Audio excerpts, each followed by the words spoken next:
Bien le bonjour à toutes, bien le bonjour à tous, c'est Alex, j'espère que vous avez passé un bon week-end, j'espère que vous allez bien et je vous souhaite la bienvenue dans cette quotidienne numéro 81, la 81, ça fait un peu autoroute, la 81 sera bouchée ce matin, il y a des manifestants. Bon, je sais même pas s'il existe les 81, j'en sais rien du tout.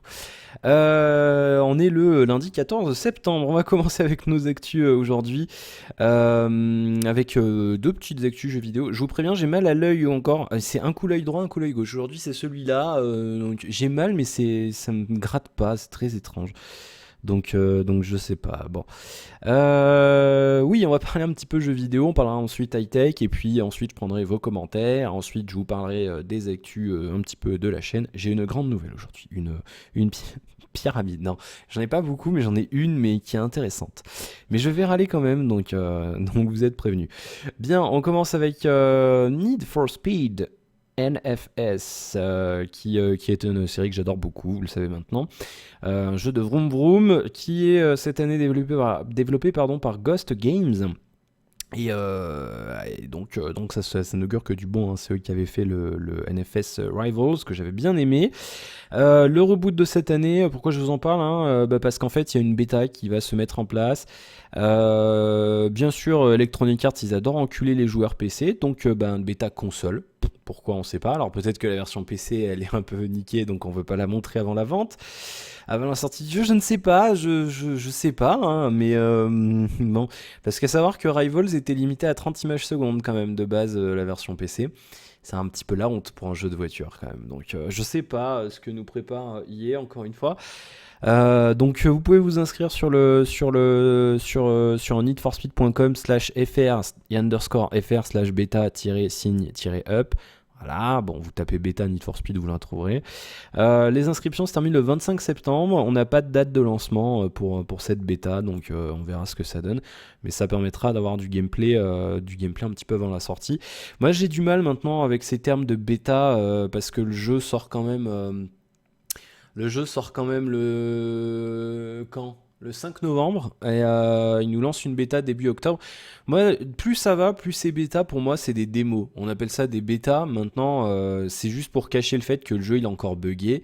Mais c'est des démos, faut pas se leurrer. C'est des trucs. Une bêta, il y a un effet marketing maintenant avec les bêtas. Avant, les bêtas, c'était un truc qu'on réservait à 2-3 personnes. C'était sur invitation. Il n'y avait pas de fanfare tout autour. Maintenant, on fait un rififi avec les bêtas. C'est comme Rainbow Six Siege finalement. Des clés, il y en a partout. Ils nous mettent un système de clés, mais ça sert à quoi à part créer une espèce de hype. Oh là, j'ai une clé trop bien. Moi, je vous en ai donné. D'ailleurs, ceux qui les ont gagnés, les ont même pas encore réclamés. Mais tardez pas, hein, c'est la semaine prochaine la bêta. Donc, si fin de semaine vous les avez pas réclamés, moi je les file à quelqu'un d'autre, hein. Donc, je mettrai un message sur Twitter. Mais c'est pas. Je fais ça parce que je contacte jamais les gagnants des choses que j'offre. Parce que bon, alors sur Tipeee c'est différent, mais sur Twitter par exemple, c'est un frein un filtrage supplémentaire aux concouristes qui vérifient jamais rien. Donc du coup voilà, mais bon, sur Tipeee, voilà, je pars du principe, si vous voulez pas un truc que je vous offre sur Tipeee, envoyez-moi quand même un truc pour me prévenir que je le garde pas inutilement en attente. Mais ouais, j'aime pas trop ces nouveaux systèmes de bêta là depuis quelques temps, ça me rend chafouin. On va parler un petit peu d'Hitman maintenant. Le nouveau Hitman que j'attends aussi, mais je sais pas encore si je vais le prendre, ce Hitman. Très franchement, je me tâte et je sais pas encore. Je sais pas encore si je vais le prendre. Hitman qui fait parler de lui en fait par rapport à ce système de ce qu'ils appellent chez Square et IO Interactive le Live Experience, c'est-à-dire le fait de sortir une partie du jeu début décembre, le 8 décembre, et de sortir des niveaux et des épisodes supplémentaires par la suite et tout au long de l'année 2016 jusqu'à la fin de l'année 2016 où on sortira tout ce qu'on a sorti dans l'année en version boîte. Ça fait couler pas mal d'encre. Ils se sont encore justifiés chez Square Enix. Ils nous disent que voilà, ils disent très bien que le jeu sera fini, hein, ça sera un triple A peaufiné, sans bug, mais le scénario lui ne sera pas fini. Il faudra attendre la fin de l'année 2016 pour avoir la fin du scénario et pour avoir tout le contenu. Et ils disent clairement que c'est une expérimentation. Ils auraient pu le faire pour des jeux style Just Cause. Ils aimeraient bien le faire sur d'autres trucs si ça fonctionne bien avec ce Hitman. Alors C'est un choix, bon, pertinent ou pas, je sais pas. Maintenant, pour un jeu, je reprends Life is Strange, que Square Enix avait édité. C'est un jeu, c'est pertinent pour certains jeux, je pense. Les sorties épisodiques, moi, je trouve ça pertinent pour certains jeux, pas pour tous. Maintenant, il y a des jeux, je me vois mal, par exemple, un Just Cause, c'est un open world. À moins de rajouter des morceaux de map régulièrement avec des contenus scénaristiques en plus, je me vois mal avoir ça sur quelques années. Enfin, vous voyez ce que je veux dire? Ça dépend des jeux, je pense que c'est étrange. J'ai le cul entre deux chaises, encore une fois, sur ce genre de truc. Bon, on verra bien ce que ça donne. On va parler un petit peu high-tech avec un produit. Alors, j'en avais entendu parler, et puis du coup, là, l'article de Frandroid m'a refait tilter. C'est Skyo, en fait, c'est un spectroscope connecté. Qu'est-ce qu'un spectroscope? Eh bien, c'est tout simplement un petit bidule que vous pouvez utiliser pour analyser le contenu, la composition de différents objets, notamment des aliments. Ça ressemble à ça. J'appuie partout. Hop, voilà, ça ressemble à ça. Pour celui-ci. Donc c'est tout petit en fait, c'est un machin avec un espèce de faisceau, comment ils appellent ça? C'est un faisceau infrarouge proche, voilà. Et donc en gros, ça permet, vous le collez contre une pomme et ça vous dira, bah il y a tant de sucre dans la pomme, est-ce qu'elle est pourrie, est-ce qu'il faut la manger, est-ce qu'elle est plus bonne ou pas. Voilà, en gros, ça analyse tout ça. Ça fonctionne en fait avec les vibrations des molécules, puisque chaque molécule vibre différemment. En fait, le bidule va comparer les vibrations de chaque molécule à une base de données sur Internet pour savoir desquelles il s'agit, pour vous dire, bah il y a tel ou tel matériau dans l'objet que vous scannez. Donc c'est intéressant, c'est une startup israélienne qui développe ça. Bah donc on prévoit une sortie pour la fin d'année, cette fin d'année 2015. Ça a été fait sur Kickstarter, c'était censé arriver début d'année, ils ont pris du retard. Donc voilà, ça coûte un peu cher, 219 € quand même. C'est le prix de l'innovation, les amis. Maintenant, pour quelqu'un qui l'utilise de manière ponctuelle, comme nous le disent Frandroid, c'est bon, à moins que vous soyez pété de thunes. Mais sinon, moi franchement, j'aurais gagné à l'euro million, enfin j'aurais vraiment beaucoup d'argent. Tous ces trucs, j'y achèterais juste pour tester, parce que c'est l'innovation et j'adore les nouveautés comme ça. Et après, quitte à le revendre ou à l'offrir à quelqu'un derrière. Mais c'est le genre de trucs que j'achèterais pour essayer. Pour me dire, bah merde, on est en 2015, on sait faire ça. Voilà. On sait analyser le contenu d'un produit en mettant un bidule dessus, en appuyant sur une touche. Voilà, c'est juste un truc de ouf.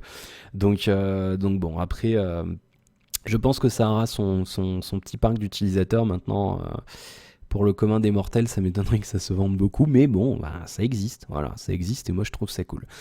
Allez, on va passer aux rumeurs, on va passer en mode voici closer, gala, public, tout ce que vous voulez comme magazine à rumeurs. On va parler un petit peu. Alors, ça, c'est l'info, mais d'ailleurs, c'est marrant que Frandroid fasse ça parce qu'au début de Frandroid, je me souviens très bien qu'il disait oui, il n'y aura pas de rumeurs. Là, l'article. Alors, je critique pas, hein, moi je suis le premier consommateur de rumeurs, hein, j'aime bien, ça m'intrigue donc j'aime bien. Mais je suis très. Si vous voulez, j'aime bien prendre un regard éloigné des choses, mais j'aime bien aussi voir comme ça arriver. Ah, mais il y a une rumeur, ah, c'est marrant et tout. On pourrait voir ce que ça donne. Nanana. Là, l'info, ben, c'est tout simplement un mec avec une veste avec un Blackberry Venice à Toronto. C'est tout. C'est tout. Ben voilà. Oui, on le voit. Il y a le festival du film à Toronto. Il y a. C'est à 1 heure de route de Waterloo, le siège social de BlackBerry, de BlackBerry, avant c'était Research in Motion, mais maintenant ça s'appelle tout BlackBerry. Blablabla. Il y a apparemment un morceau de métal qui a été rajouté à l'appareil. Et alors Frandroid, ils reviennent un petit peu sur ce qu'ils disent. On parlait d'un écran 5,4 pouces avant. Là, ils nous disent 5,2. Avant la taille du bousin dans la main du gars, moi je pense pas que ça soit du 5.2. Ça me paraît trop petit pour être du 5.2 quand on voit la taille. Alors après, il y a la profondeur, mais vous me direz ce que vous en pensez. Mais là, moi, non. Hein. Pour moi, c'est pas du 5.2. Pour moi, c'est plus gros. Et j'espère personnellement que c'est plus gros parce que 5.2, c'est quand même. Je trouve que c'est petit maintenant pour moi, mais après, bon, c'est vrai que ça reste convenable. Mais bon, j'aime bien les grands écrans. Enfin bref.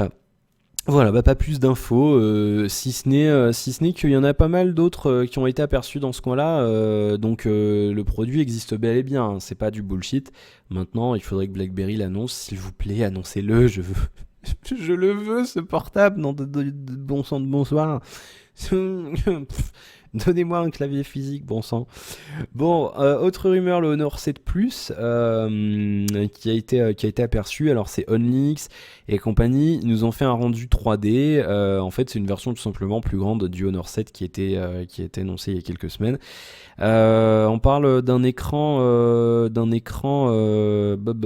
j'ai perdu l'information, 5,5 pouces Full HD, ce qui est corroboré par Onlix, voilà, gna gna. Il y a un rendu 3D, c'est en fait le même, hein, mais en plus grand, tout simplement, pas tortiller du cul pour chier droit. Écran 5,5 pouces Full HD. On est toujours sur le... Alors là, c'est très drôle parce que Frandroid, ils nous ont fait une faute. Le High Silicon Kiri 930. Kiri. Voilà. Et voilà.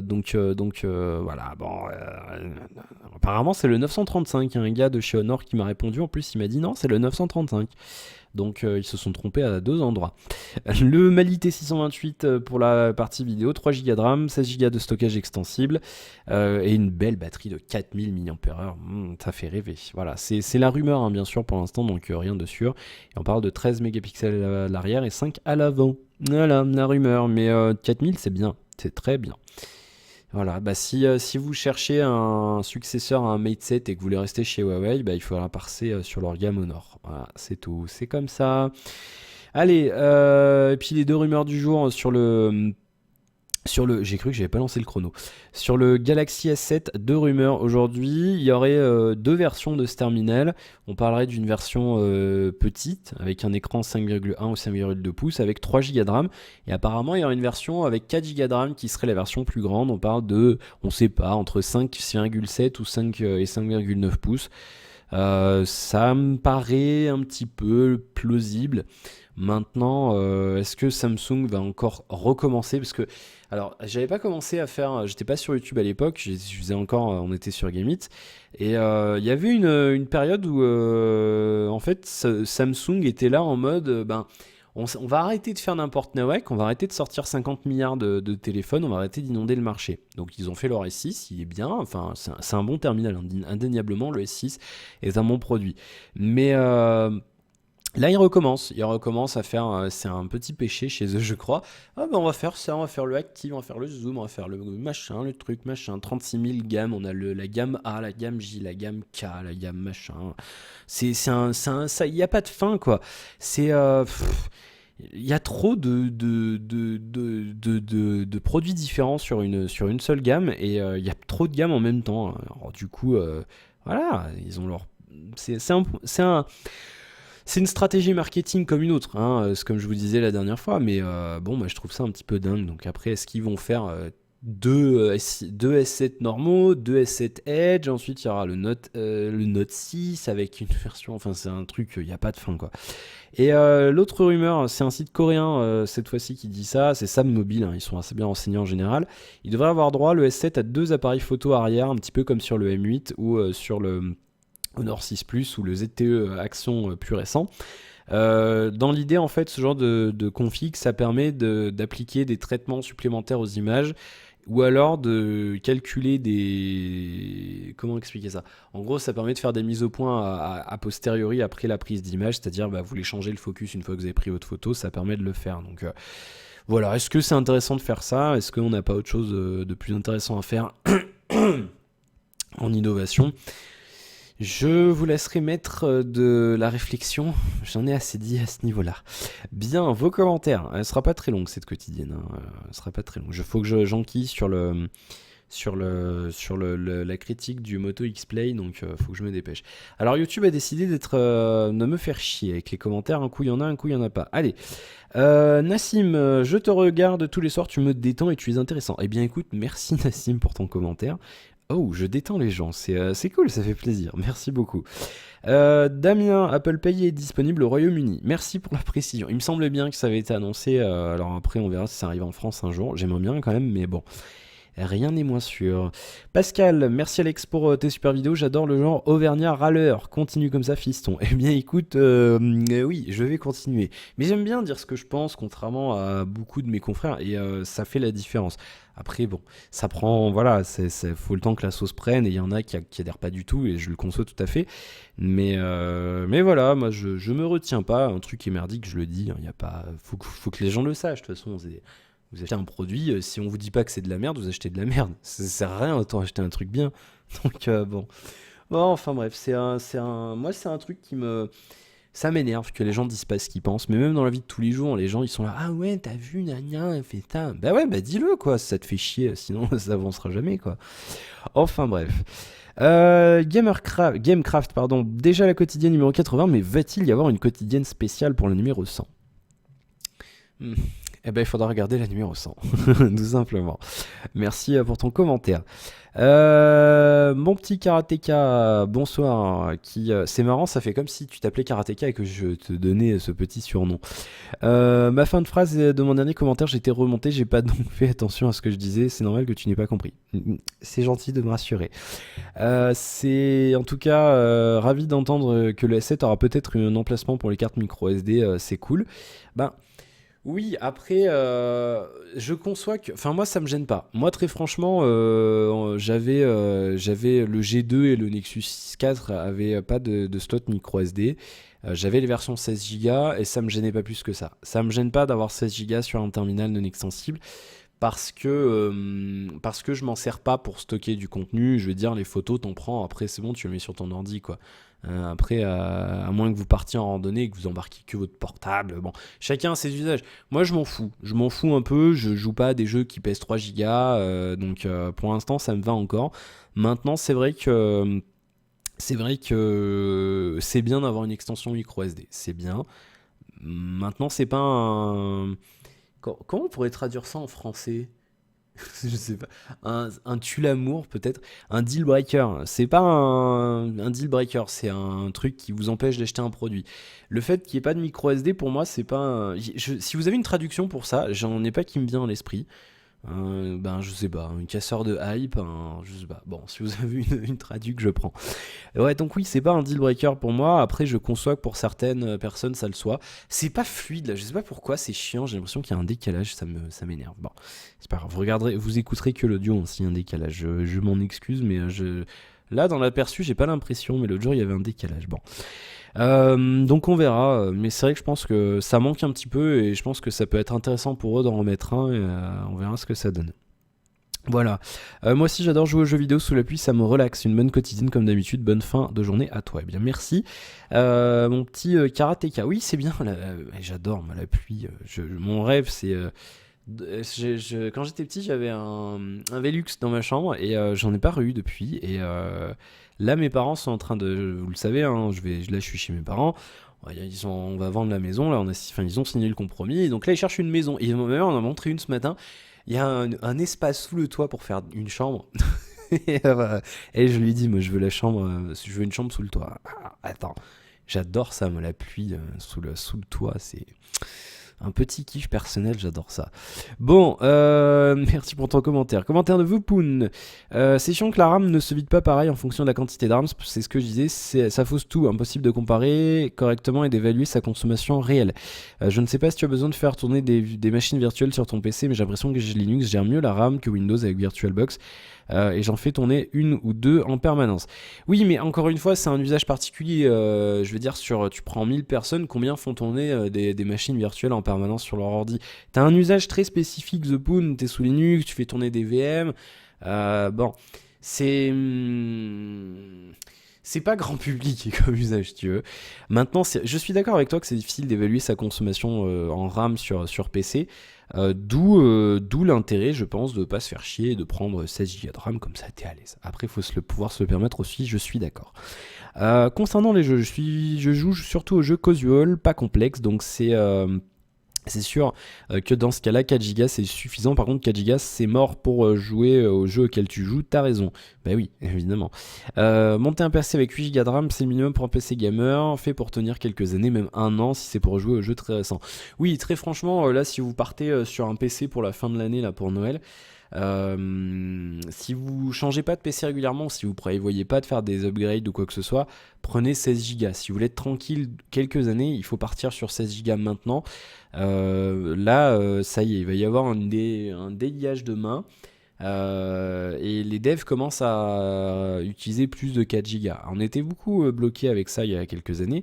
Là non, ça commence à partir, donc attendez-vous à des jeux qui consomment énormément de RAM. Ça va monter petit à petit. Je dis pas que dans un an on sera avec 16 Go de RAM, mais pour être à l'aise dans le futur, tablez sur 16. Maintenant, si vous avez un budget limité, prenez 8, ça suffit encore. Mais si vous voulez être à l'aise, prenez 16, ou alors un bon compromis entre les deux, vous faites 8 et 4. Voilà, vous prenez 12. C'est pas mal aussi. Si tu veux pas rentrer dans le débat, ne réponds pas. Libre à toi, je ne t'en voudrais pas. C'est pas que je veux pas, mais après, c'est quelque chose qui pourrait. Ça peut prendre des heures et ça pourrait être le sujet d'un débat complet dans une vidéo dédiée ou dans un live, je ne sais pas. Voilà, bon. On verra plus tard. J'ai plein de choses de prévues, mais bon. Le temps passe à la fois trop vite et trop lentement, malheureusement. Bon, voilà, 20 minutes 30, c'est bien, j'ai le temps de raconter un petit peu ma vie. Alors, avant mon racontage de vie, j'ai une bonne nouvelle, une excellente nouvelle. Peut-être que vous avez regardé le planning sur le site. La bonne nouvelle, c'est que je reçois le OnePlus 2 demain. Voilà, ça c'est une bonne chose. Je vais aller chercher le planning, parce que je ne l'ai pas noté. Enfin, je l'ai pas sous la main. Bim bam boum, hop, Alex et le planning, on est bon. Voilà. Le OnePlus 2 arrive demain. Pourquoi? Parce que vendredi, je vous disais, j'ai pas de nouvelles. En fait, il s'est avéré un truc. Tout à l'heure, j'étais tranquillement en train de manger des croissants. Je reçois un coup de téléphone. Oui, bonjour, c'est DHL. J'ai reçu un colis pour vous. Est-ce que vous êtes chez vous demain? On vous le livre demain. Du coup, bah oui, bien sûr. Évidemment que je suis chez moi. Donc du coup je me dis j'ai rien commandé chez DHL, donc c'est forcément le OnePlus 2. Hein. Et donc du coup je vais voir sur le site de OnePlus 2 et je me dis mais putain mais c'est pas possible, ils m'ont pas envoyé de mail, la statut de la commande c'est toujours complete. Et du coup je me dis mais merde, je clique sur complete et oh il y a un petit volet qui apparaît et là oh un numéro de suivi DHL. Et là je clique dessus et en fait le portable a été traité le 6. Voilà. Le 6, donc c'était 4 jours après qu'on l'ait commandé. D'ailleurs, c'est un dimanche. Ils arrêtent jamais de bosser les Chinois, hein. Ils bossent tous les jours. Hein. Et le dimanche, ça bosse quand même, il n'y a pas à chier. Et du coup, il a été traité le 6, il est parti le 7, il est arrivé en Angleterre le 11, si je ne m'abuse. Je vais retourner chercher le suivi. Blablabla. Il est arrivé le 11 en Angleterre. Samedi, il est arrivé à Bruxelles et il est reparti Non, il est arrivé à Bruxelles samedi. Et alors, chose bizarre, alors je sais pas, DHL bosse le dimanche apparemment. Il est reparti de Bruxelles hier, il est arrivé hier à Lyon. Et du coup, il est parti de Lyon ce matin. Et à mon avis... Alors en fait, le problème de DHL chez nous, c'est que le hub, vous savez, les hubs, c'est-à-dire avec des machins, des avions, des camions qui arrivent dans tous les sens pour tout ce qui est colis, le plus proche DHL chez nous, c'est Lyon. Il n'y en a pas à Clermont. En fait, à Clermont, ils ont juste un espèce de vieux dépôt. Enfin, en fait, ils ont un petit truc, il n'y a rien, quoi. Il n'y a pas de grosses marchandises qui arrivent. Il n'y a pas de lien direct, par exemple, entre Paris et Clermont. Ça n'existe pas. Et du coup, en fait, ça fait que les machins arrivent à Lyon. Et des fois, ils partent carrément de Lyon pour être livrés chez moi directement. Donc du coup, c'est un gros bordel. Alors, la dernière fois, j'avais râlé, c'était quand BQ m'avait envoyé un produit. Ils avaient utilisé DHL, du coup, après, on avait utilisé TNT. Non, pas TNT. DPD, anciennement Exapac. Et du coup ça marchait mieux. Mais là DHL, du coup j'avais râlé la dernière fois. On m'avait dit attendez, moi parce que du coup le mec il m'appelle à 16h, oui je peux pas passer chez vous, je le pose dans un relais. Attendez, moi je lui ai dit oui parce que ça traînait, il fallait que je récupère le machin. Mais on paye pour une livraison à domicile. Donc on avait râlé, on avait remonté le truc. Et du coup là le fait de m'appeler aujourd'hui pour me dire demain on livre le machin, c'est bien. Encore faut-il qu'ils viennent chez moi. Bon, j'espère. Mais c'est bien, maintenant j'ai leur numéro à Clermont à DHL, donc c'est cool. Du coup, voilà la bonne surprise. Mais le reproche que je ferais à OnePlus, c'est de ne pas envoyer de mail pour dire on a expédié votre produit. La moindre des choses, quand on fait du e-commerce, c'est ça, c'est d'envoyer un mail, de dire bah on est content, voilà, on a expédié votre truc, il va arriver bientôt, voici le numéro de suivi. Donc du coup, bah, alors après oui, on va me dire, oui, t'es con, t'aurais pu regarder. Bah en fait, vu que le statut n'a pas changé, moi je pensais qu'il n'y avait pas de numéro de suivi, je pensais que ça allait passer à shipped, vous voyez, expédié quoi. Non, non. Et, bah c'est con, il pourrait nous envoyer un mail, nous dire, bah voilà, le truc il est parti, le numéro de suivi c'est ça. Alors je sais pas si c'est un bug ou je sais pas si vous avez acheté un OnePlus One avant, vous pourrez me dire si vous avez eu un mail d'expédition. Mais j'ai vérifié mes boîtes mail, la boîte mail de PayPal, du PayPal que j'utilise, il y a rien, il y a pas de, il y a pas de mail, donc c'est un petit peu dommage. Donc bon, du coup en tout état de cause c'est une bonne nouvelle puisque je le reçois demain. Du coup ce soir vous avez rien. Ah du coup j'ai fermé le planning. Qui bouffon je suis. Du coup, ce soir, vous avez rien. Demain, vous aurez la critique du Moto X-Play. Je vais la tourner là juste après. Là, je vais aller boire un truc et je vais tourner ça. Moto X-Play a un bon produit, hein, je vous le dirai, vous le verrez demain. Elle sera pas forcément très longue parce qu'il y a des choses qui. En fait, le software, c'est à 2-3 apps, enfin une ou deux apps en plus, c'est le même que sur le Moto G 2015 et sur le style il y aura la même chose. Donc il y a des choses sur lesquelles je reviendrai pas, donc elle dépassera pas l'heure, hein, en tout cas cette critique.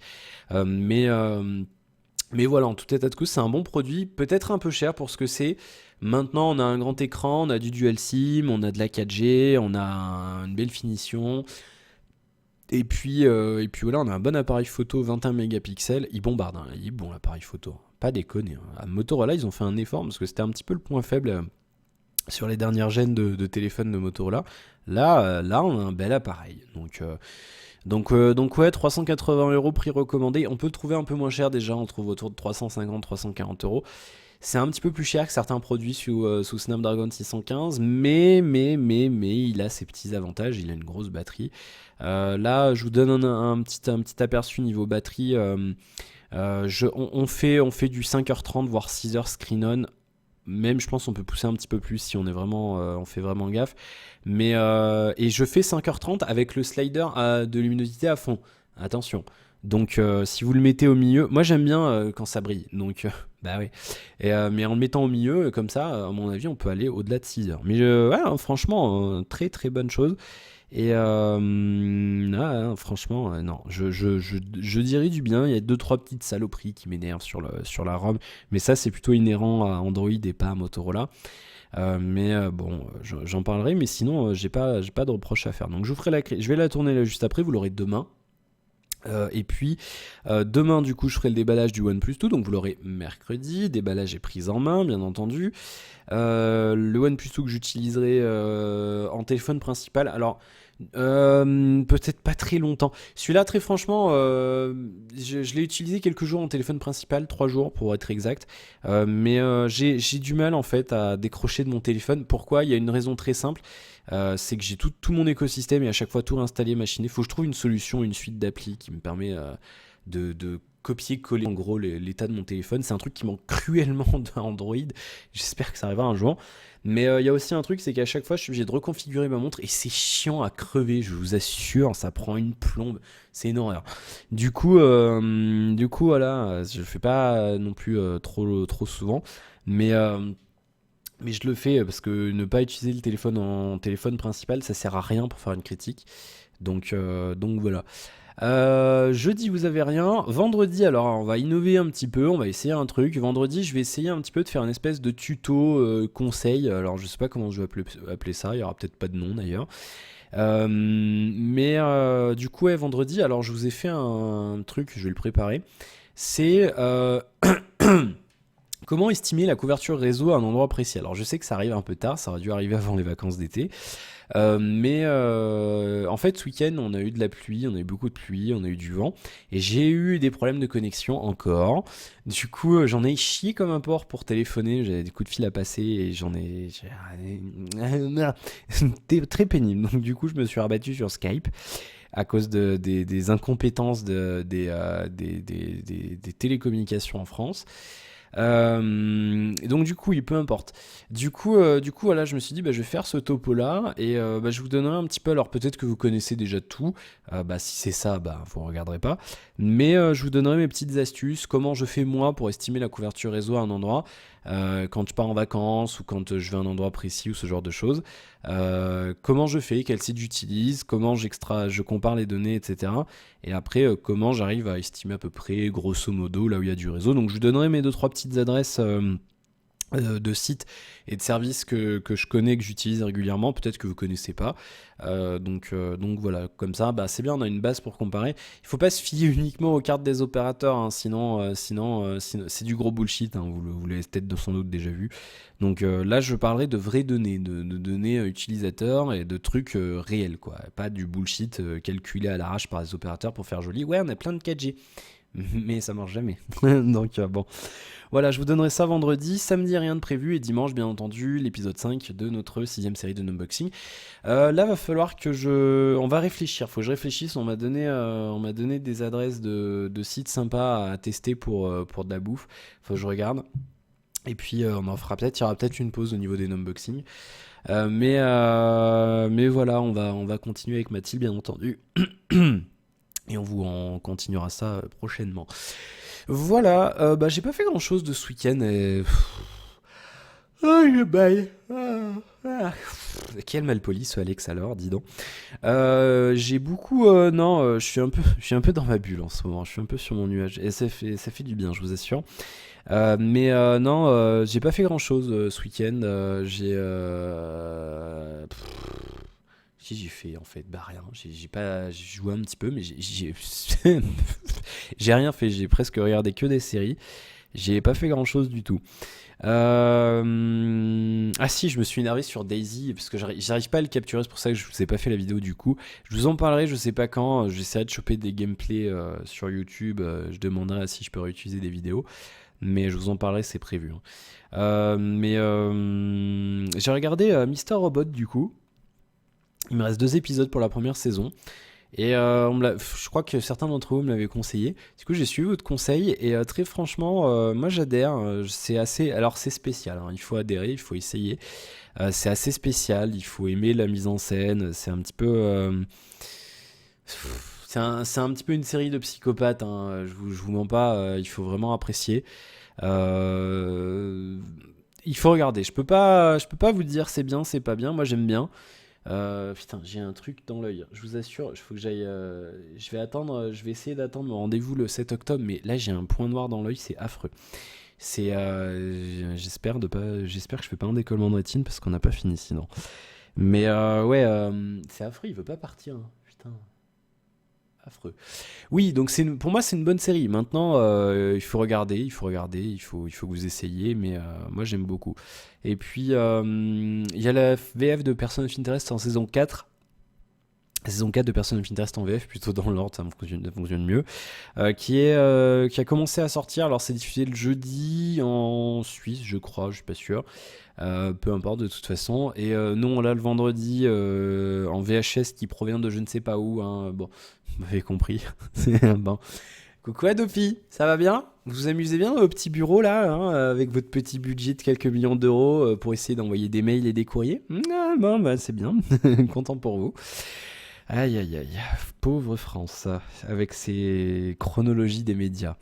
Et ouais, bah s'il n'y avait pas cette chronologie des médias de merde, on est obligé d'attendre 36 foutus mois pour avoir un truc sur les plateformes de SVOD, peut-être qu'on piraterait moins, hein? Qu'est-ce que vous en dites?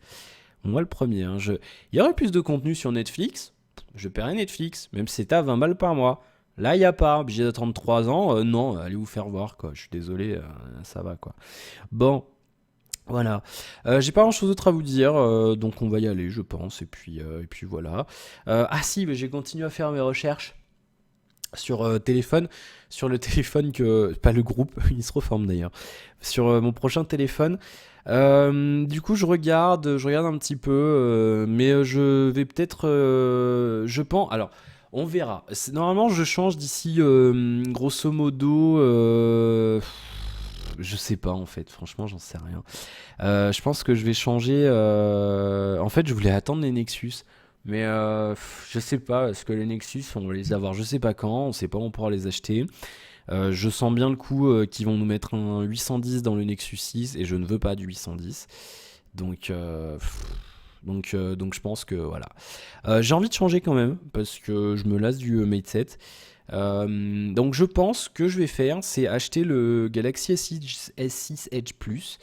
Je vais l'acheter, je pense. Et ce que je ferai, c'est que je le revendrai si jamais le Nexus 6 me plaît de cette année, ou alors si le BlackBerry Venice arrive. Si un des deux arrive et me fait vraiment envie, je revendrai le Edge Plus dans la foulée et j'achèterai un des deux. Voilà, ça n'empêche pas, hein, de toute façon, il y a très peu de décotes pour l'instant sur le 6 Edge Plus. Le fait de le garder quelques semaines ne va pas me faire perdre beaucoup d'argent en tout état de cause, donc c'est pas un problème. Donc je ferai comme ça. Je ferai comme ça et puis on verra. Côté réseau, je pense que je vais passer chez Orange. Je le prendrai subventionné. Alors on va me dire oui machin. Alors c'est un long débat encore une fois. Mais pourquoi? Parce qu'en fait, si je veux déménager bientôt, il me faut des sous. Et le fait de le prendre subventionné, ça me fait sortir moins d'argent tout de suite, même si je paye un forfait à 43 ou 50 euros par mois. Là, je paye 53 euros par mois chez SFR, donc ça me ferait quand même économiser un petit peu d'argent dans tous les cas. Et puis, qu'est-ce que je voulais dire d'autre? Je sais plus. Je sais plus. Ah oui, et surtout après je veux la fibre Orange, donc du coup après je peux basculer mon forfait sur un Open quoi, Open Fibre, donc voilà, ça revient au même plutôt que de changer d'opérateur encore, voilà, autant faire comme ça. Donc je verrai, je vous dirai ce qu'il en est, mais là du coup ouais, je pense changer. Je sais pas quand exactement, mais il est probable. Au plus tôt, ça sera fin de semaine prochaine, hein, même carrément, hein. Et après, ouais, en fait, finalement, je peux très bien changer. Ouais, bah, j'irai peut-être semaine prochaine, hein, tout bêtement. Donc je verrai, je vais réfléchir, je vais faire mon planning, je verrai ce que je fais et après je mettrai en vente 2-3 trucs sur eBay. Donc je vous dirai, hein, si jamais ça vous intéresse, le Huawei je le mettrai en vente. Il sera, je suis tout pâle là, c'est tout bizarre l'éclair aujourd'hui. Je le mettrai en vente, donc je le mettrai à partir de 1 € sur eBay. Donc si vous cherchez un téléphone d'occasion qui fonctionne bien, voilà, je vous mettrai le lien, vous serez les premiers informés, un petit bonus de viewer. Et puis ben voilà, comme ça, moi je m'en débarrasse. Puis bah ça peut faire un petit truc sympa pour quelqu'un. Si jamais vous voulez pas acheter un truc neuf, si vous voulez un Mate 7 sans mettre 450 € dedans, ça peut être intéressant pour vous. Et bah moi ça m'arrange. Donc tant mieux, comme ça, voilà. Donc je vous le dirai, si je l'achète, si je change de portable fin de semaine prochaine, je le mets en vente cette semaine sur eBay. Donc je vous dirai ça dans la quotidienne. Ou je le mettrai ce week-end, donc je vous le dirai lundi prochain si c'est ça. Et sinon, donc ça sera la semaine d'après. Voilà. Et en attendant, je sais pas quel portable j'aurai. Je vais me traîner avec mon Lumia. Ça va être affreux. Bon, en tout état de cause, voilà. Je vous remercie pour votre fidélité. J'espère que cette quotidienne vous aura plu encore une fois. Oh, c'est pas centré, dis donc. Attends, bouge pas. Hop, et je vais le centrer. Voilà, c'est bien. Bon, merci pour votre fidélité. Je vous retrouverai donc demain pour la suite de nos aventures. L'éclairage est affreux. Je suis tout pâle. Je sais pas si c'est moi qui suis pâle ou si c'est l'éclairage qui est bizarre. Et il fait nuit, des nuages de partout. Allez, du coup, voilà, plein de bonnes choses. Et à demain, les amis. Passez une bonne soirée, une bonne journée. À demain, salut, ciao.